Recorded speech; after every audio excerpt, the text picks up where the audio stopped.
ഇനി നമുക്ക് നമ്മുടെ അതിസുന്ദരമായ തിയേറ്റർ കാണാം. Come on. So welcome to theatre. ഇത് മുളമുണ്ട് ലൈവ് ഹോസ്പിറ്റലിലെ one of the best theatres in the world എന്ന് ഞാൻ പറയാൻ അഭിമാനിക്കുന്ന ഒരു സാധനമാണ്. കാരണം ഇവിടെ വരുന്ന ഒരു പേഷ്യൻറ്റിനും ഒരു ഇൻഫെക്ഷനോ ഒരു ബുദ്ധിമുട്ടോ ഉണ്ടാകില്ലെന്നുള്ള വാശി കൊണ്ടാണ് ഇതുപോലെ നല്ലൊരു തിയേറ്റർ ഉണ്ടാക്കാനുള്ള കാരണം. ഇതിൽ നിങ്ങൾക്ക് ബോൾസ് കണ്ടാൽ അറിയാൻ പറ്റും, ഇതെല്ലാം മെഡിക്കൽ ഗ്രേഡ് സ്റ്റെയിൻലെസ് സ്റ്റീലാണ്. നമ്മൾ സാധാരണ പെയിന്റ് വെച്ചിട്ടില്ല, പോസലൈൻ ടൈൽ വെച്ചിട്ടില്ല, വിട്രിഫൈഡ് ടൈൽസ് വെച്ചിട്ടില്ല. നല്ല ക്വാളിറ്റിയുള്ള മെഡിക്കൽ ഗ്രേഡ് സ്റ്റീൽ മാത്രമാണ് ഉദ്ദേശിക്കുന്നത്. കാരണം അതുകൊണ്ട് മൈക്രോബിയൽ അറ്റാച്ച്മെന്റ്, അത് കീടാണുക്കൾ വളരാനുള്ള ചാൻസ് വളരെ കുറവാണ്. നമ്മുടെ ഫ്ലോർ നോക്കിയാൽ തന്നെ കാണാൻ പറ്റും, ഇത് ഫൈബർ ഗ്ലാസ് ആണ്. സീലിങ്ങും സ്റ്റെയിൻലെസ് സ്റ്റീലാണ്. AC വരുന്നതെല്ലാം ഹെപ്പ ഫിൽറ്റേർഡ് എയർ ആണ്. ലാമിനാർ ഫ്ലോ ആണ്. അതുകൊണ്ട് വളരെ സേഫായിട്ടും വളരെ സെക്യൂറായിട്ടുമുള്ള ഒരു എൻവയോൺമെൻറ്റിലാണ് നമ്മൾ സർജറി ചെയ്യുന്നത്.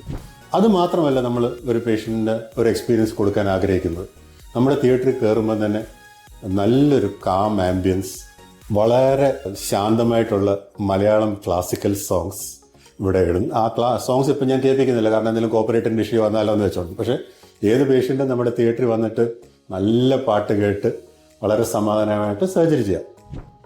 രണ്ടാമത്തെ ഒരു കാര്യം എന്ന് പറഞ്ഞാൽ, ഒരു പേഷ്യൻറ്റിനും ഒരു ഡിഫറൻസ് ഇവിടെ കാണത്തില്ല. അതായത് ഇന്ത്യൻ പ്രസിഡന്റ് വന്നാലും, എൻ്റെ സ്വന്തം അച്ഛനോട് വന്നാലും, വേറെ ഏത് പേഷ്യൻ്റ് വന്നാലും നമ്മുടെ കെയറും നമ്മൾ ഉപയോഗിക്കുന്ന എക്യുപ്മെൻറ്റും അതിനകത്ത് ഇൻസ്ട്രുമെൻസും എല്ലാം ടോപ്പ് ക്വാളിറ്റി ആയിരിക്കും. അതിൽ ഏതൊക്കെ ഡിസ്പോസിബിൾ ആക്കാം അതെല്ലാം ഡിസ്പോസിബിൾ ആക്കും.